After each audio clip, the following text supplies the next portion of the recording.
Quite a few of you coming through tonight. Let us know in the chat where you are streaming in from. We literally have students from every single continent registered tonight, except for Antarctica, which is such a bummer. But really from everywhere, and that is exactly what the goal of Fiveable has always been. So I'm gonna just do a quick intro, and then hand it off to this awesome APUSH team for tonight's Cram preview. My name is Amanda Doamaral. I'm the founder and CEO of Fiveable. I used to be an AP World, AP Human Geo teacher, and I just wanted a bigger classroom, right? Like I was like, I love this idea of supporting students. I love helping students get through these really hard moments.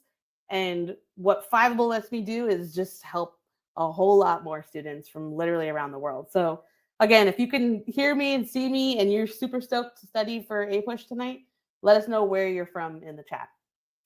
A quick little note about Fiveable. So what we care about the most is helping you feel confident for these big moments that you're experiencing. Things like AP exams, SATs, college admissions, ACTs, a whole bunch of things. We do this through a whole lot of different resources that you've probably used before, things like study guides, practice questions, study plans, cheat sheets, and then we also have these live Cram events, which we've run for a couple years now, except for last year. So in these Cram events, this is a preview where you get to hear from an APUSH teacher and former APUSH students, also from around the country, that are just incredibly excited to help you out with APUSH. They know exactly what it takes to pass. They've been in your shoes. They know what you got to do to make it work, to stay sane throughout, and they're going to impart a whole bunch of wisdom. So tonight is just a quick preview, 1 hour, but we've got 15 hours of live events scheduled right before your APUSH test. So for the 5 nights before the test, we'll be live every night, 3 hours every night. And for that one, you do need a Cram pass. So I put the link below in that green and tealish button. So that's there for you. All right, I've said all the things I need to say. I've given the shameless plug for Cram passes. I'll be around tonight in the chat, answering questions, helping out, but mostly I'm super stoked to introduce you to this team. They're going to intro themselves, and then we're going to get into it. Let's do it. Over to you.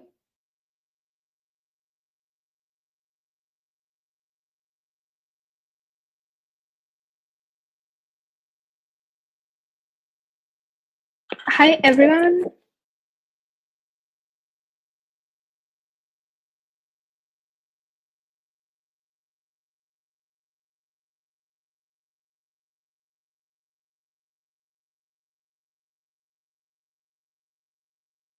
think we're having some audio issues, so go ahead, Zoe, and then we'll come back around.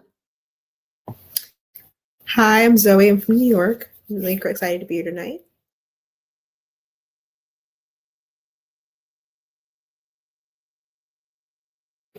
Hi, everyone. I'm Lubov, and I'm a senior at Nerva University, and will be helping you out in the chats today.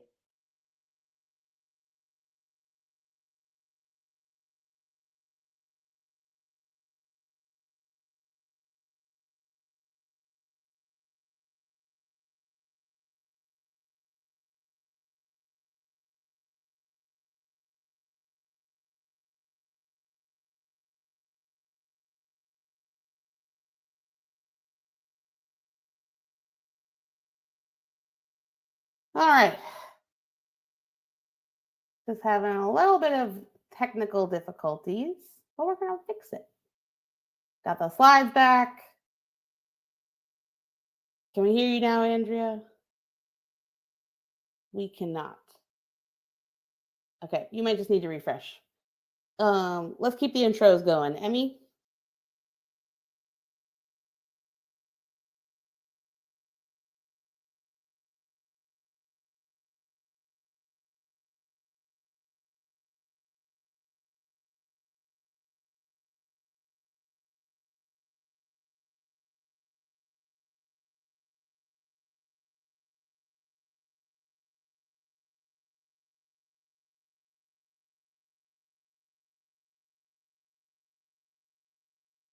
All right. Not sure if I can hear any of you.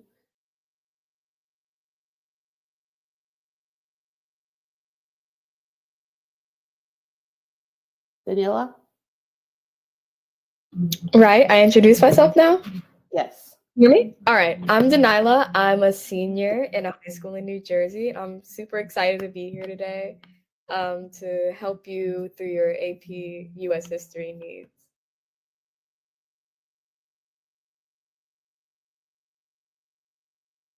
All right. Helen, why don't you round us out with pep talk here?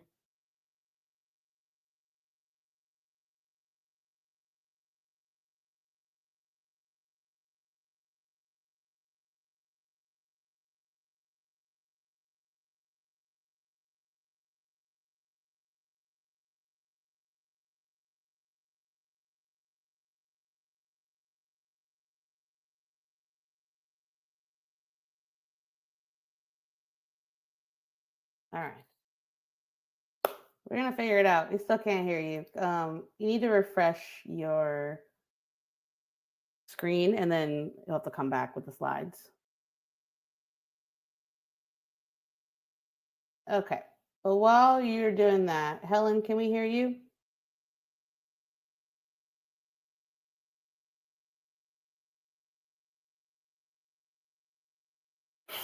Yo. Okay. This is one of those nights, you know. Sometimes you plan for things. Sometimes it works out. Sometimes you gotta troubleshoot as you go, you know. Helen, please refresh your screen as well, and then come on back. And then I'm gonna just do some quick Q&A. So, Zoe, remind me to pronounce your name one more time. Daniela. No, almost. Yeah. Daniela, when did you take APUSH? I took it sophomore year, 2020. Yeah. Ooh, I took it junior year, so last year. nice. And what do you suggest for people? So, like, some of these students, they're all like kind of freaking out right now of just like, I've got so much stuff to study. My teacher maybe hasn't even finished all the content. So what is like a piece of advice that you have for students that are feeling like that? Well, there's one girl who asked like if she should use the Princeton Review book. I used the Princeton Review book with Fiveable's resources, and I got a 5. So I heavily recommend both. I think it's really good for like mock, like getting the content, but also they have really good like practice questions. So I think you should absolutely get the book. That's good advice. I'll say this to the day I die. Heimler's history helped me so much. He's too good. He's too good. Like, especially at the end when we didn't get through some of like the 21st century, like he really boiled it down to the concepts, the main like key concepts that I needed to know. So yeah. Guys, Heimler's history. Yeah, he definitely is like someone that's come out of the last few years and just absolutely crushed it. It's like just he's like become like an AP World and AP US History and AP Gov, just like hero. But how do you deal with like APUSH is like so much content to know. How do you deal with like even approaching it? Like how do you go about it? Go ahead. I think understanding each of the periods really well. I mean, just understanding like the time of it is really helpful to remembering events. It's a lot of dates. It's a lot of words, to be honest with you. But if you kind of can remember what period it came from, you can contextualize it a lot better, which is a lot better for like the essays and all that stuff. That makes a lot of sense. So it's like, it's just really being able to understand like what all these things have in common, like why they all trying to make the connections between them. Any other thoughts on how do you make sense of this? How do you get through it? When I took it, the questions, like you'd have to know how the questions are phrased in order to like really get the 5, because sometimes they will give you sometimes the questions could be really obvious. I remember taking my APUSH test, and there's so much context given in the question or like the prompt. So it really helped me to narrow answers down And if I have to get a 50-50, choose the one that is the least decisive, if that makes sense. Like, don't choose the one that makes sweeping generalizations about things. Like, you know what I Yeah. mean? Yes. That's a really important skill. That's a tough one. All right, I'm gonna pass it over to it looks like Helen. Are you here? Can you hear us? I don't know. Could you hear me? I can hear you. Could you see me? I cannot see you. Yeah, I don't know, but I'll just go ahead then. Anyways. Go ahead. So hi, my name's Helen, and I'm a high schooler from New York. And as Amanda said, we're really excited to be helping you guys study and feel prepared for your APUSH exam.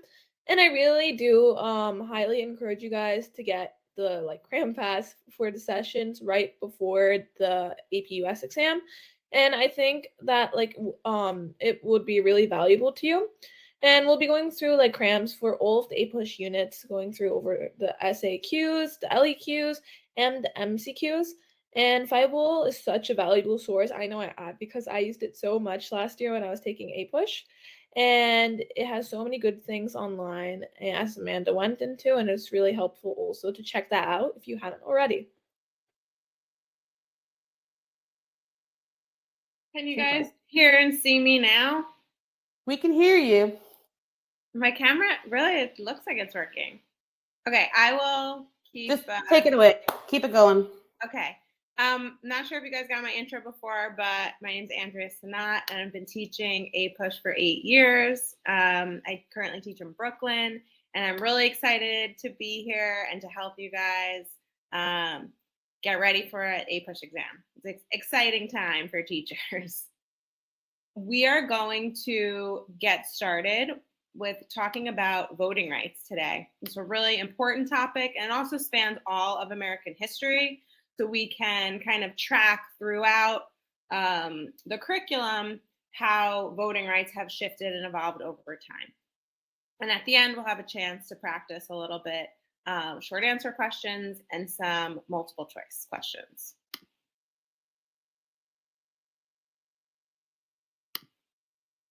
Is Emmy here?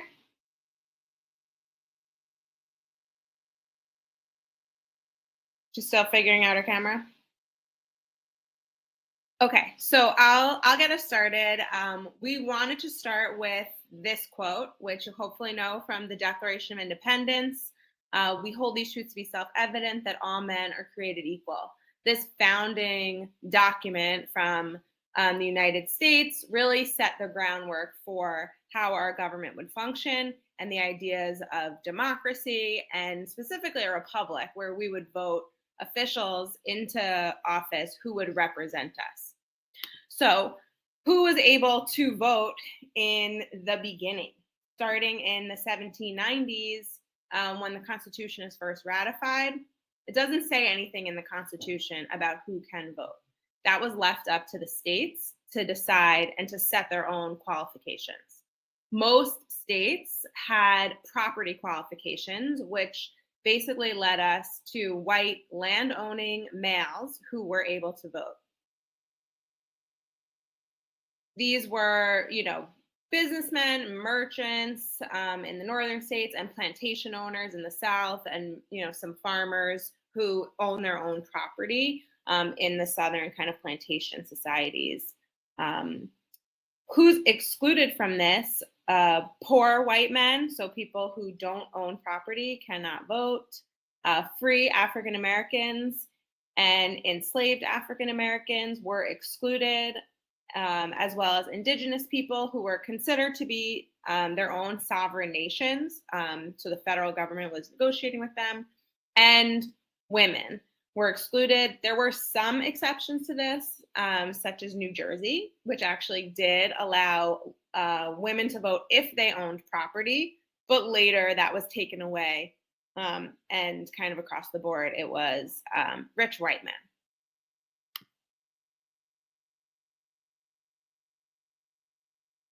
Okay, universal male white suffrage kind of sounds exactly what it is.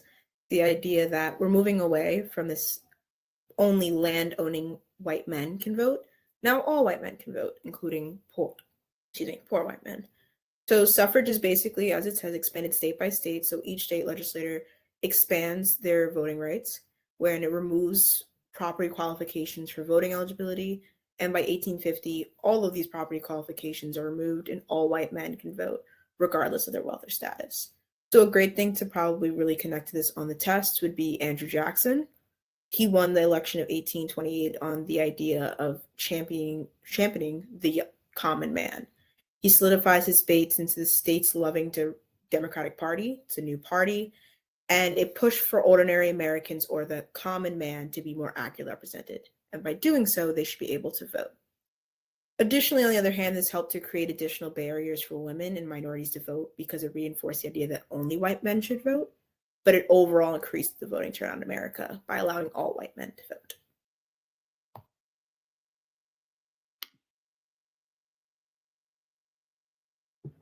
The rights of citizens of the United States to vote should not be denied or abridged by the United States or by any state on the account of race, color, or previous condition of servitude. These are the words of the 15th Amendment, which was passed in 1870 to protect the voting rights of African Americans. In theory, it's an important step towards greater social and political equality for African Americans who have been systematically denied the right to vote since the end of the Civil War.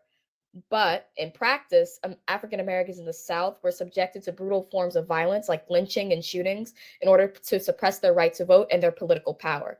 The violence was perpetrated by white supremacist organizations like the Ku Klux Klan and other similar groups and individual white supremacists. And because of Jim Crow laws, Black people were disenfranchised through poll taxes, literacy tests, and grandfather clauses. And I'll explain these now. Poll taxes were a form of voting restriction that required individuals to pay a fee in order to cast a ballot. And these were often used in conjunction with literacy tests, which were administered by white election officials and often used to prevent African Americans from voting, even if they were literate. And the grandfather clause offered a loophole that allowed people who were unable to pass the literacy test to vote if their grandfathers were eligible to vote before the Civil War.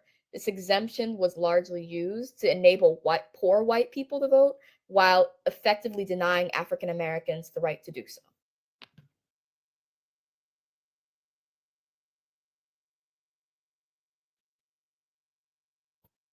Okay, so the quote, men and women are created equal, comes from the Declaration of Sentiments from the 1848 Seneca Falls Convention.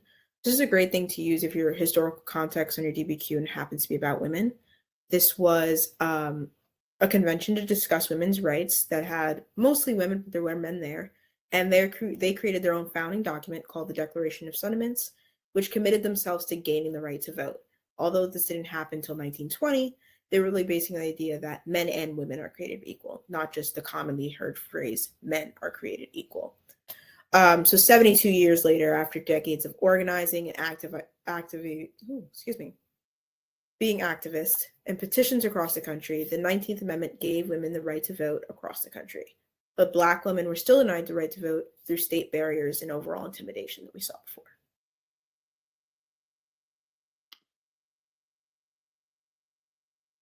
All right, securing their constitutionally guaranteed voting rights was an essential part of the civil rights movement. Activists were working to register Black voters in the South against extreme voter intimidation and violence, and activists organized protest marches in Selma, Alabama, to the state capital of Montgomery to spotlight the issue of Black voting rights. And then they were brutally attacked by the police. This event, known as Bloody Sunday, drew nationwide attention to the issue. And in response, Congress passed the 1965 Voting Rights Act. In addition to barring the many policies and practices that states have been using to limit voting among African Americans and other targeted groups, the Voting Rights Act included provisions that required states and local jurisdictions with a historical pattern of suppressing voting rights based on race to submit changes in their election laws to the U.S. Justice Department for approval. This was called pre-clearance. The 24th Amendment banned poll taxes, which historically were used by states to keep African Americans and low-income white people from voting. And by the end of the decade, African American voters in the U.S. had risen from 40% to 65%.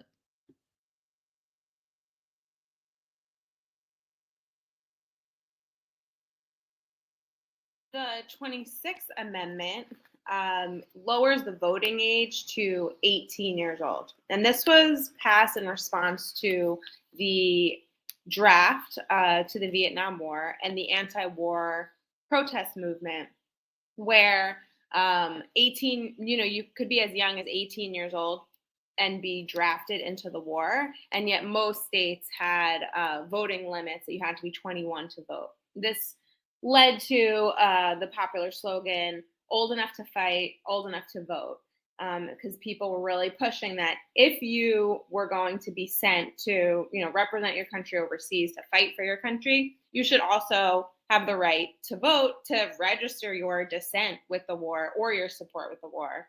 It could go both ways. This was passed under Richard Nixon in the 1970s as he was responding to the massive protests against the Vietnam War.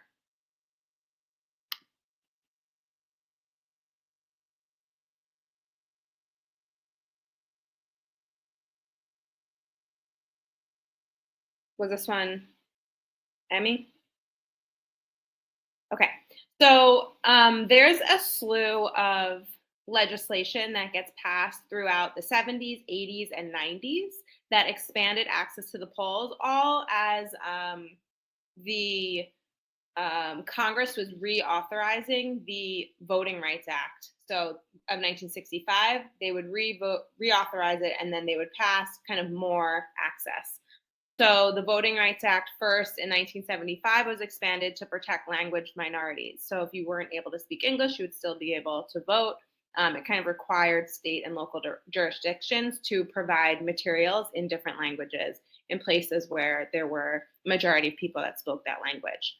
In 1982, they made voting more accessible for the elderly and people with disabilities, so that they could get into the voting, so that they could, have that same access. And in 1933, National Voter Registration Act was passed. This is sometimes called the Motor Voter Law or Motor Voter Act. And what this did was give states the ability to automatically register you to vote when you apply for your driver's license. And again, this was to get more people more access to the polls, so there wasn't, an arduous process to register to vote.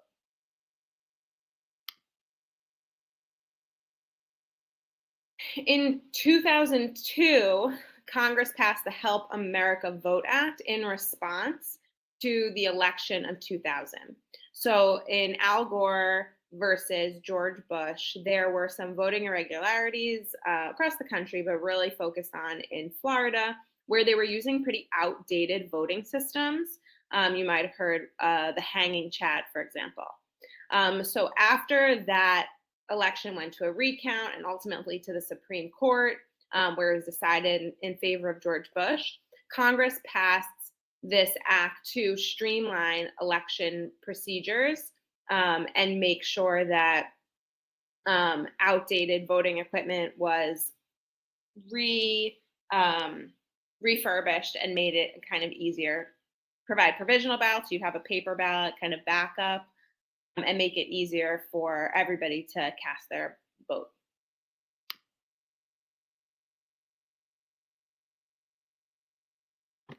Okay, so in the case Shelby v. Counter versus Holder, the United States Supreme Court essentially gutted the Voting Rights Act. The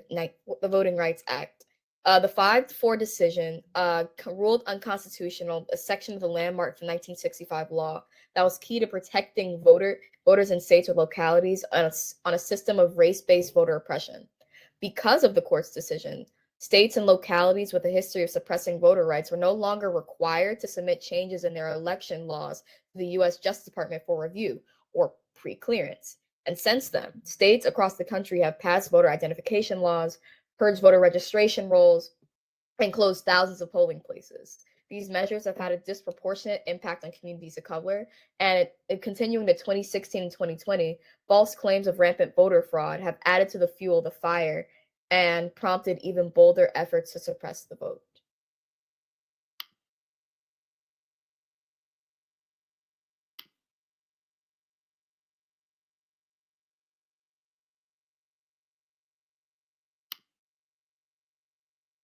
Okay, so that's a brief history of voting rights in the United States. And we wanted to show you how this might show up on the AP exam, usually looking like through a specific topic. So any one of these could show up through a short answer question.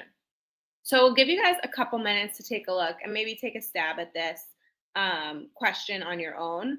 Remember, short answer questions, you need to answer all three elements, so A, B, and C. You should tackle each one separately and give your most direct and to the point answer.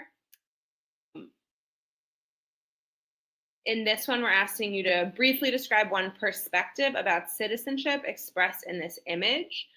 This is a political cartoon from Reconstruction, and the caption is "The First Vote," drawn by A.R. Ward. So one perspective about citizenship, one specific historical development that led to the change depicted in the image, should be able to pull that from the information we shared, and then briefly explain one way in which the historical change depicted in the image was challenged in the period 1866 to 1896. On these questions, you want to make sure you're always sticking within the time frame given, that your specific historical evidence is coming from the time period in the prompt.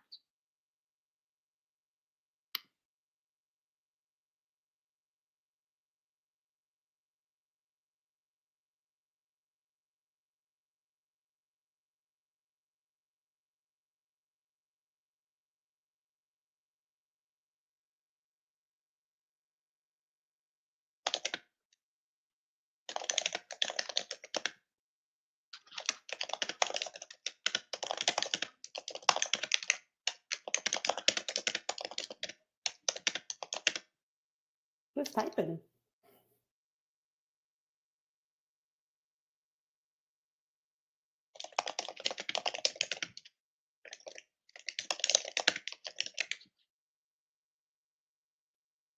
I actually have no idea where that's coming from.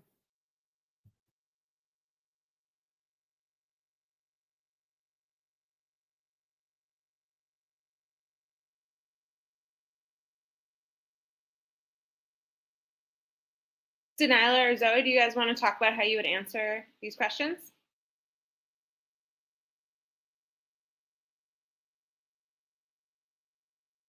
Delilah, do you want to? I don't mind, but You know what? I'll go. So for the first one, for the first one perspective about citizenship expressed in the image, I would talk about the new developments that led to Black men being able to vote. Like I would talk about emancipation that led to positive outcomes, including freedom for slaves, citizenship for African Americans, allowing them to vote, serve in the military, et cetera, et cetera. Or I could talk about political participation as expressed in the image of the men voting as a fundamental aspect of the freedom and rights of citizenship granted to former enslaved people and African Americans.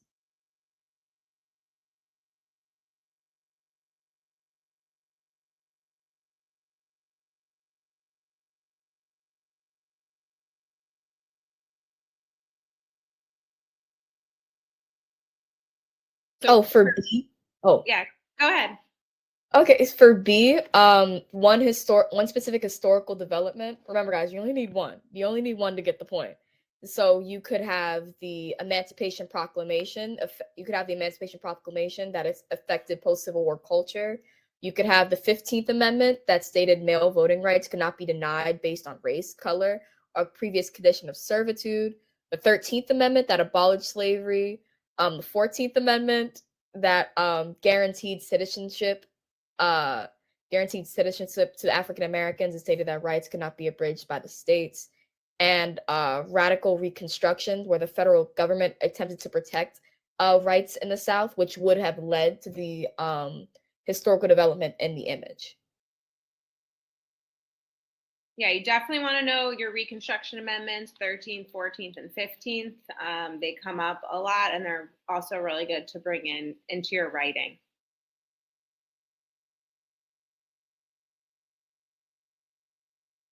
See, do you want to do also from your slide?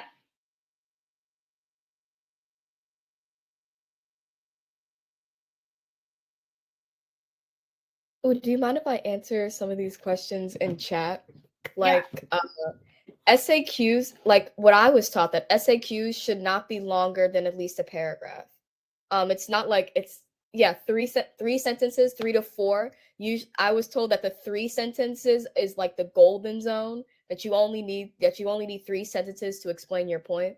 But I would, like, if you need to elaborate, go for 5.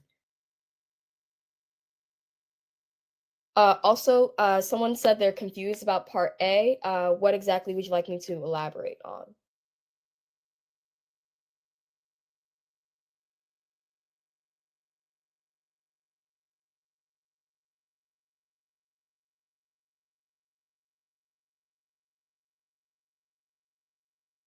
Somebody was asking if they are going to give you when it was drawn.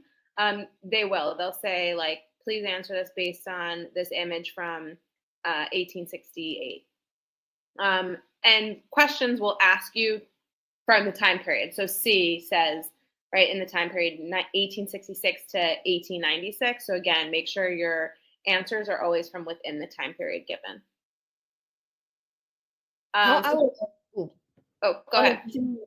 Whatever. All right. So how I would answer part A is that when I did SAQs, I would explicitly mention some keywords in the prompt. Some keywords here are not only to describe the perspective on citizenship, because it's depicting Black men voting, and because you would have already gotten the date and the time period. What you're supposed to do is not give context for the first one, give context for the historical perspective, and then explain how the development led to the image. So I would say that let's say Abraham Lincoln's Emancipation Proclamation for freedom of enslaved people and citizenship for African Americans led to the political participation of the African Americans in the image voting.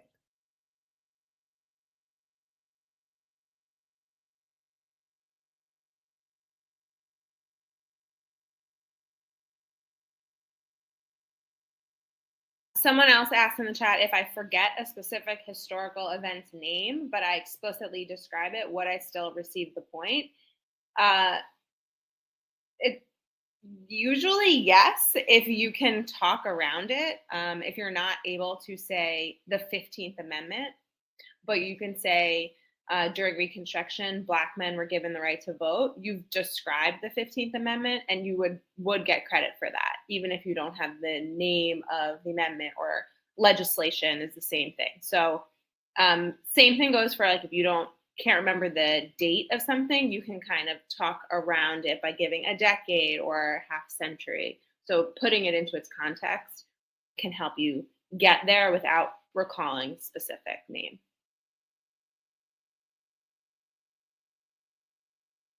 Did we answer C yet? Oh, we didn't, but I mean, Allison kind of gave like what I was already was gonna say. Like there's a litany of answers you could use for this. You could explain Black codes, the grandfather clauses, poll taxes, literacy tests, formation of the Ku Klux Klan, failure to enforce the Civil Rights Act of 1866, Supreme Court decisions like Plessy v. Ferguson and United States v. Cruikshank, which both limited African Americans' rights to citizenship and allowed racial segregation. And there's Jim Crow and sharecropping. Any of those answers you could probably justify, but you only need the one. Mm-hmm.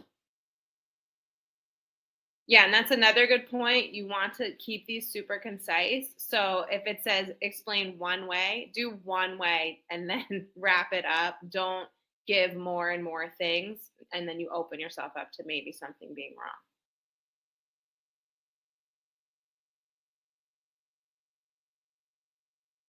Oh, I just saw a question. Oh. Great.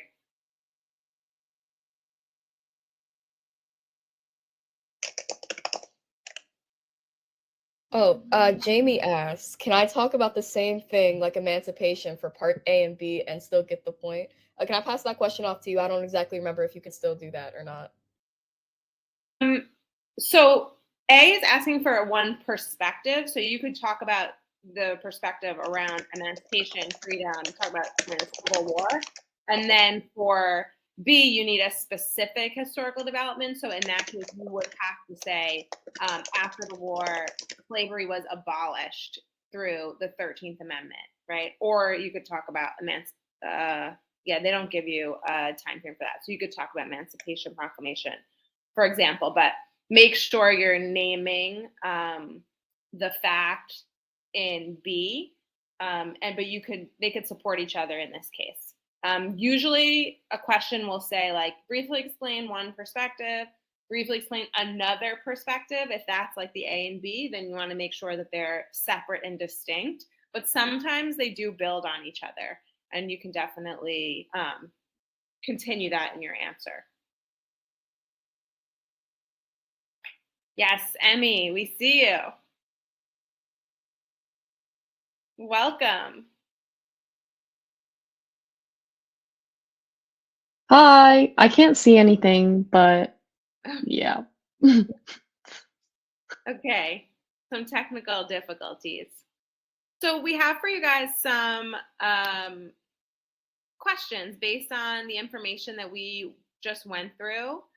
They're multiple choice questions, more like trivia. They're not AP style questions, but they're going to help you kind of crystallize what we just talked about.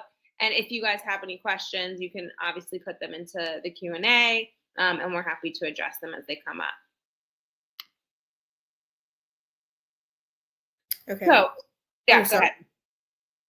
I was just going to say, I'm going to read the question and you guys just put 1, 2, 3, or 4 in the chat. So blank meant that all men could vote regardless of property owning status. So 1, Quincy Adams, 2, universal male suffrage, 3, political nominating conventions, or 4, Mormonism. So I'll give you guys a minute.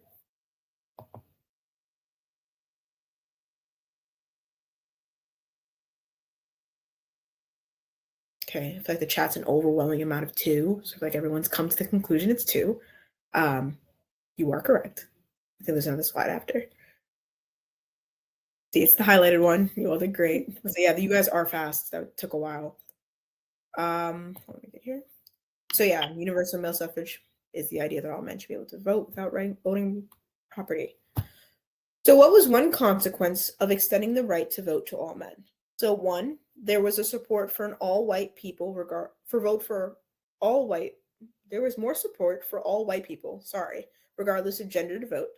2, there's more support for children 10 to 17 getting the right to vote. 3, it shifted state legislators to pass laws for keeping women and non-white people from voting. And 4, there's support for rights of all men, regardless of race, to vote.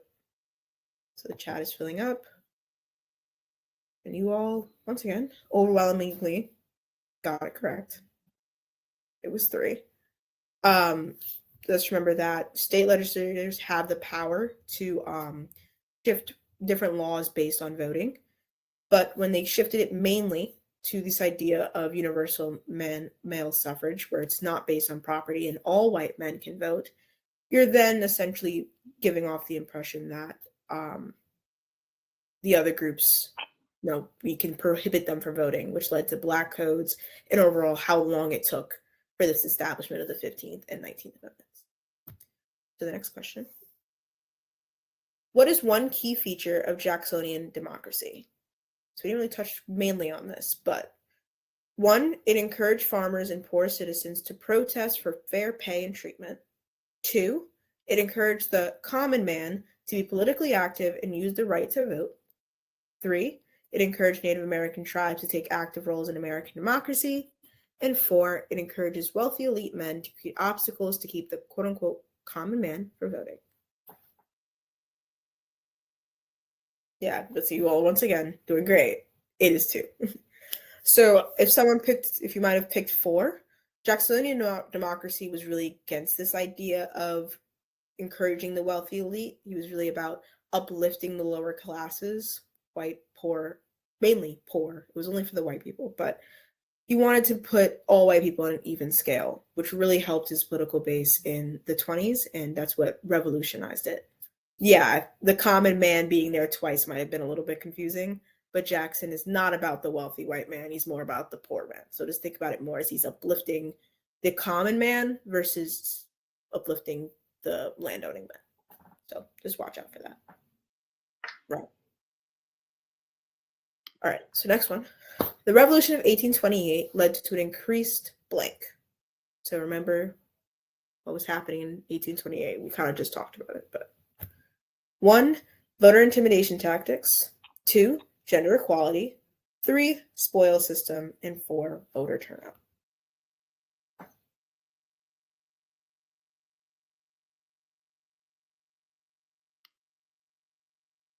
Okay, well, once again, we've not gotten it overwhelmingly wrong yet, so I guess we did a good job, but it is voter turnout by increasing the amount of ability for the common man to vote. More people are going to vote. I think it's more like a common sense linking question. But yeah, you guys did great. So the Revolution of 1828 is the election of 1828, which swept Andrew Jackson in. He ran in 1824 and lost. So the increased white male suffrage enabled him to win in 1828. And a little fun fact is after he won, he had a party at the White House, like an actual rager at the White House for his inauguration. And he invited anybody who wanted to come, where it had been a much more elite thing before. And they trashed the whole White House because they were all drinking too much.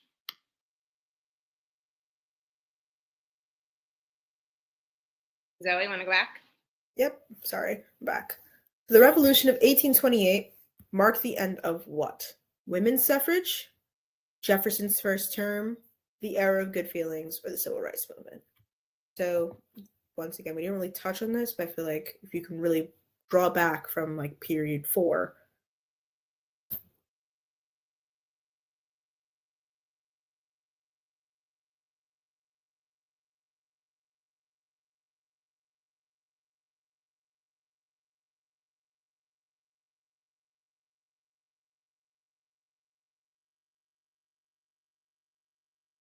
Okay, so once again, we're having a overwhelmed amount of 3. I also saw some 2 sprinkled in there, so let's talk about that. Jefferson was president from about 1800, 1804, 1808. I can't give you the exact date. Horrible dates. But it was considerably before the Revolution of 1828.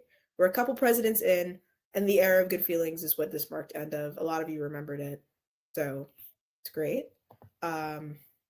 So the era of good feelings is the kind of early 19th century when there was only one political party. That's why there was good feelings, and that was the Democratic Republicans, which came from Thomas Jefferson's party. His opposing party, the Federalists, kind of died out, lost power after the War of 1812, and so you have this time period where there's really just one strong political party. When Andrew Jackson becomes president in 1828, he starts the Democratic Party. Very similar philosophy to the Democratic Republicans, but they chop off that Republican part and they just become the Democrats. And that's the party apparatus that we know of today. Like their symbol is the donkey, but very different philosophy than our modern day Democratic Party. And the party that emerges in opposition to Jacksonian Democrats are the Whigs, who are the new Federalists at that time. This is the beginning of the second two-party system. So in the 1790s, we had the Federalists versus the Democratic Republicans, then this nice era of good feelings, and now we're back to the two-party system that we've had basically since then, of the Democrats against the Whigs. Come back for Cram Week. We will be touching upon all of this as we go through the content for all of American history.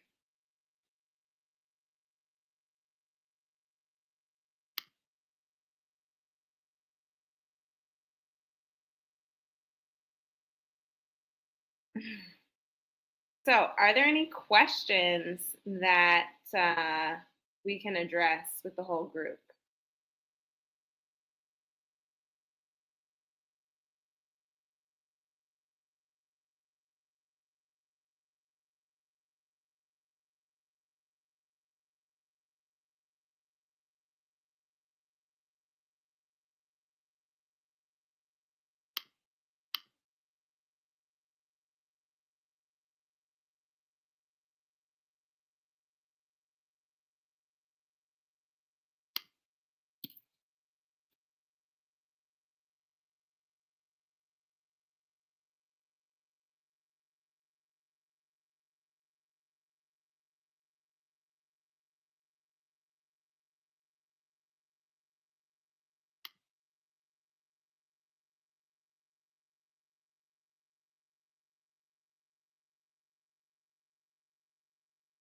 I see a question in the chat about the APUSH layout.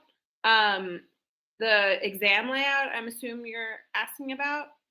So we are going to go over the 4 different styles of questions in the week before the exam. So you have multiple choice questions, short answer questions, and then you take a break when you're taking the exam, and then you come back for the free response questions, which include a DBQ essay and a long essay question.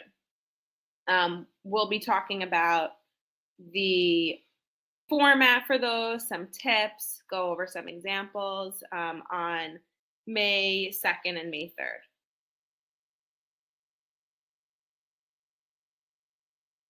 Do we get breaks? That is a great question. You have 55 minutes for the multiple choice.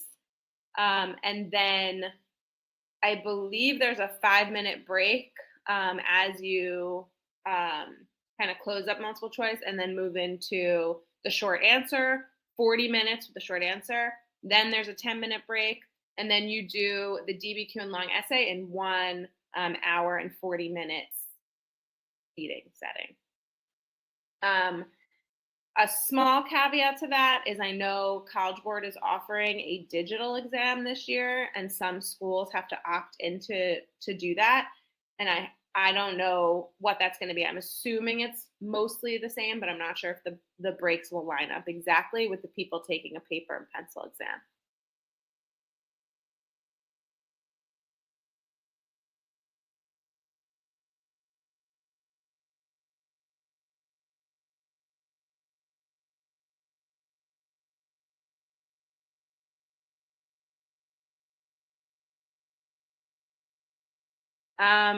Someone's asking about the switch of names between the 2 parties, Democrat and Republican. That's requires that could be a whole other hour to discuss that. But Republicans emerge in the 1850s as the party of Lincoln, and in the late 19th century they become a big business political party, still federalist leaning. Support of the federal government.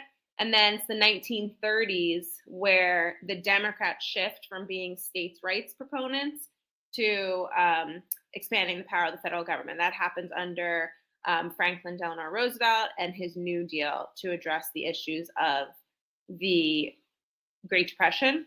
And the Republicans shift starting then, but really around the 1960s over the issue of civil rights and trying to shrink the power of the federal government in the 1970s. That's like a really brief overview of a complicated question. Some student hosts, what should you do in a situation if you go blank on a question or feel like you don't remember enough information?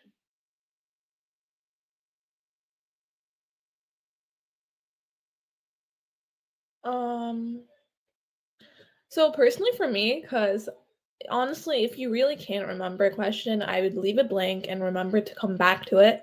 And if you're running out of time, just at least if it's a multiple choice, at least guess something, because you at least have a 25% chance of getting that one question right.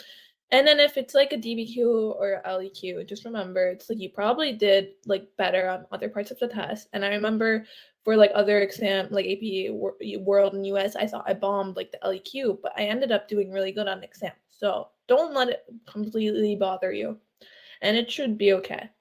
You at least came to this session, so you seem to be prepared.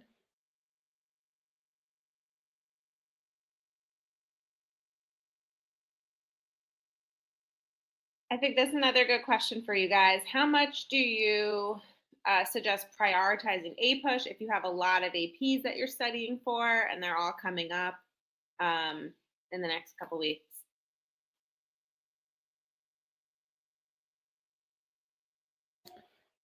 I also think it really depends on how much you know. How much you know already about the courses that you're taking and how much you have to study and what you're maybe trying to major in college. Obviously if you're doing something more history, humanities, maybe you want to do better on APUSH than AP Chem, so you would focus more time on that. But if AP Chem you're more likely to do better on, maybe you would study more for that.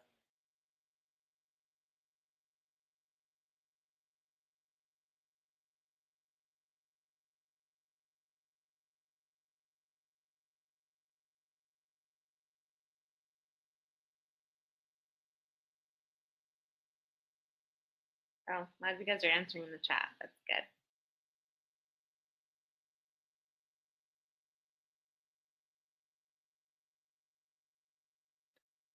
Allison has a question. A lot of my students ask me this. In what ways can we get a 5 if we do well on multiple choice, but not so well on the written stuff?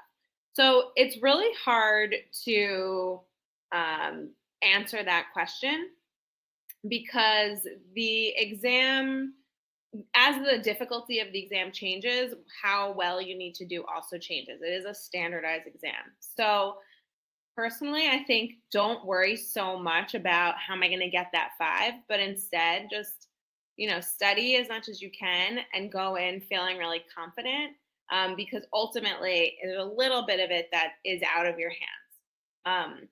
So come to our Cram sessions where we are going to review everything. And so you can really see kind of the pieces as they flow. And that's going to help you, go in on that Friday with like strong content knowledge, and knowledge about the format of the exam, tips and tricks so that you can feel really good about it.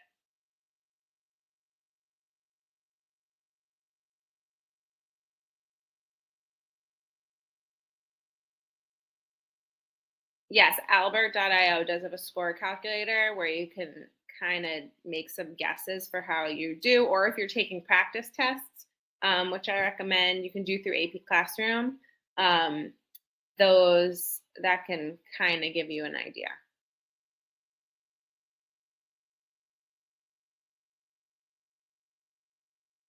I would Jamie, say that I used the Albert.io thing last year and I was really discouraged, but I still ended up with a 5. So definitely don't let it deter you. Like Yeah. it seems like insurmountable odds, but you can definitely do it. Even if you think the bot calculator thinks you can't do it. Yeah, it's not super accurate either.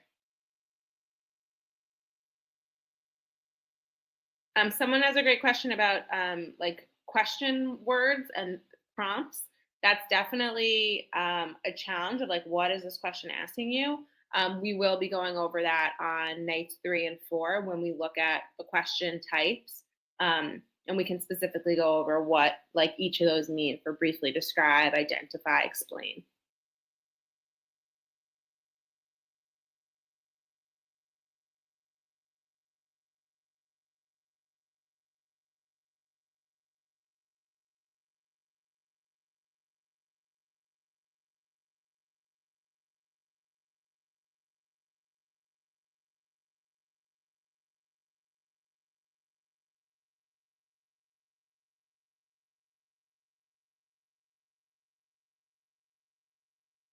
Yeah, and there are 2 weeks before the exam.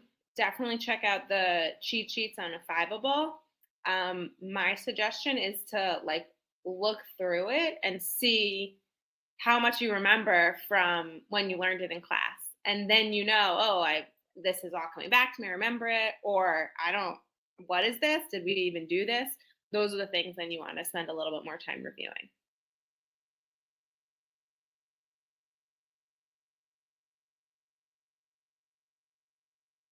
Girls, any last tips or words of wisdom before we wrap up?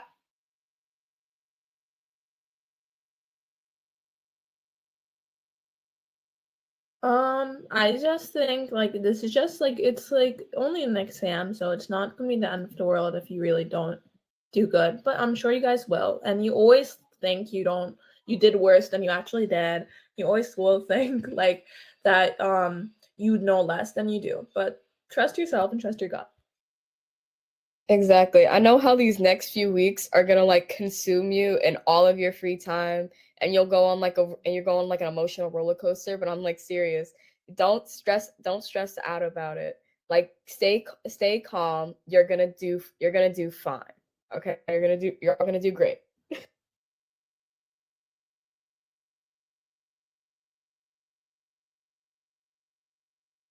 Yes, Allison, we're going to be with you for all of Cram Week.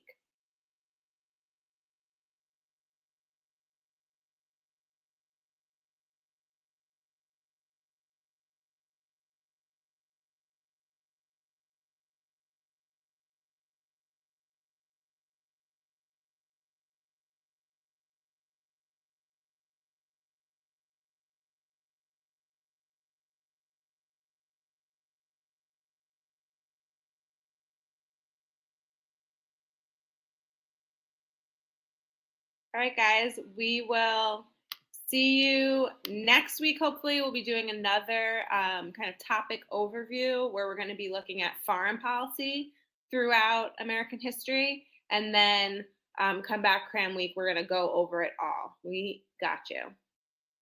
Woo! Shout out to the APUSH team. Can I get a round of applause in this chat? This was great. Also, shout out to the audience. Like, tech issues can be stressful, but y'all were so patient, so awesome throughout, asking such good questions. Everyone to answering who were answering questions in the chat, thank you. Just like really proud of everybody who was a part of this night. Lots of students came through. So we're going to send out an email to everybody who came through in a bit with just some next steps. And like they said, we hope to see you in the Cram session in a few weeks. And a little shameless plug for our socials. Sarah, who runs our socials actually all of our socials are a team of students. So just like you see, like students write our study guide, students are on the hosts or hosts for Crams. They're on our social channels. They're everywhere. So they are creating really awesome content on social as well. So give us a follow. Cuckoo. All right. Well, have a good night.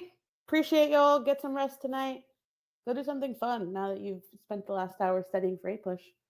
Proud of you. Cram. Bye.